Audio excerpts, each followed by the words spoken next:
ঘটে গেল আরও একটি মর্মান্তিক সড়ক দুর্ঘটনা, যেখানে একটি প্রাইভেট কারের ধাক্কায় দুটি সিএনজিতে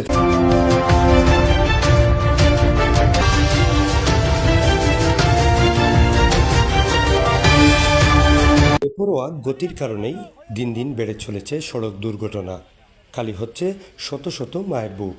সিলেট টু জকিগঞ্জ রোডের হিলালপুর নামক স্থানে ঘটে গেল আরও একটি মর্মান্তিক সড়ক দুর্ঘটনা, যেখানে একটি প্রাইভেট কারের ধাক্কায় দুটি সিএনজিতে থাকা 6 জন যাত্রী গুরুতর আহত হয়েছেন।